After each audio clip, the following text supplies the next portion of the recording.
Fala, galerinha, tudo bem com vocês?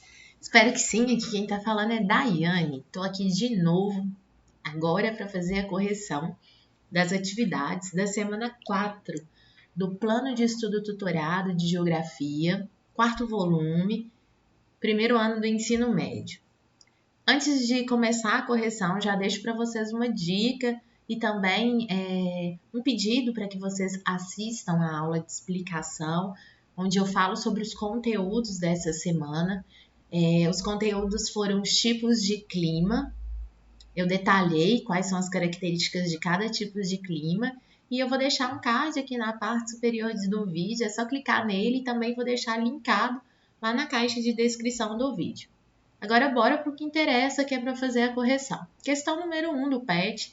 Como podemos dividir os tipos de clima de acordo com a latitude? O que muda nas características desses climas? Então vocês observaram, espero que tenham observado, que aqui nós temos uma pergunta e aqui nós temos outra pergunta.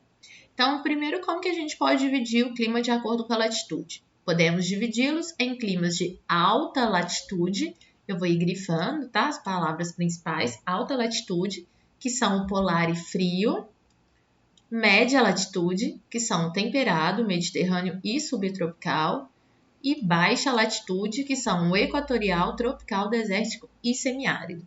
Então, nós podemos dividi-lo em 3. Alta, média e baixa latitude. E aí, dentro deles, tem subdivisões, ok? O que muda? Então, ó, as características que mais variam nos climas são a incidência de radiação, esse é o fator principal. Por exemplo, em alta latitude, a incidência de radiação é muito pequena, tá bom? E, consequentemente, a temperatura e a umidade.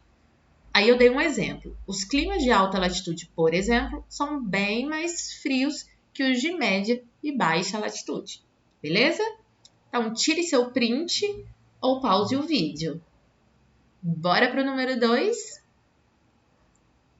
Ocorre em regiões de latitudes elevadas, próximos aos círculos polares, Ártico e Antártico, onde, por causa da inclinação do eixo terrestre, há grande variação na duração do dia e da noite e, consequentemente, na quantidade de radiação absorvida ao longo do ano. Aí também, os raios solares sempre incidem de forma oblíqua. Essas são as características de qual clima? Clima polar moleza. Vamos à questão número 3. Clima de transição, então é um clima de mudança, caracterizado por chuvas escassas, poucas e mal distribuídas. Ocorre tanto em regiões tropicais, onde as temperaturas são elevadas o ano inteiro, quanto em zonas temperadas, onde os invernos são frios. Essas são as características de qual clima? Gabarito semiárido. Vamos agora à questão número 4, um pouquinho mais complexa. Levando em consideração a paisagem abaixo, descreva, detalhe as características climáticas que ocorrem ao longo do dia e da noite na região retratada e o porquê isso ocorre. Então, aqui nós temos várias coisas. Primeiro, a imagem representa um deserto.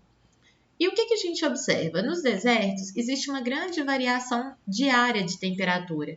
Os dias são muito quentes e as noites são mais frias. Isso acontece porque a areia absorve calor muito rápido, isso faz com que a temperatura da atmosfera fique bem aquecida e ela perde calor muito rápido também à noite. Então, ela faz com que a temperatura do ar atmosférico em contato com a areia resfrie muito rápido. Então, o gabarito ficou assim, ó. A paisagem retrata um deserto. Nele, a temperatura sofre grande variação diária. Isso a gente chama de amplitude térmica, apresentando dias muito quentes e noites mais frias. Isso se deve por conta do calor específico da areia. Ao longo do dia, ela absorve os raios solares com muita intensidade e à noite perde calor rapidamente. Tal fato é responsável pela grande amplitude térmica diária dos desertos. Não tem como resumir muito essa questão, ela é mais complexa mesmo, então tire o seu print ou pause o seu vídeo. Questão número 5 e última. Após estudar sobre os tipos de climas e suas características, Descreva, detalhe a relação entre clima e atividades realizadas pelo ser humano. Diga como estão ligados e se influenciam.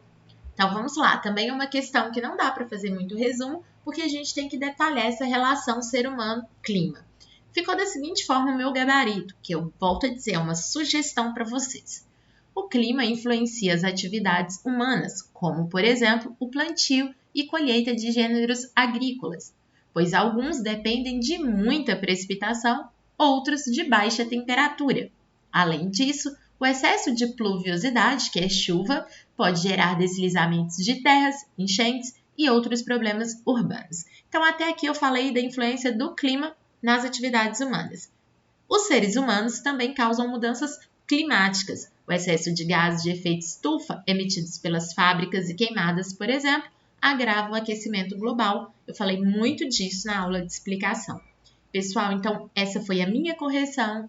Um beijo para vocês. Semana que vem a gente está junto aqui de novo com o volume 5 dos planos de estudo tutorado. Tchau!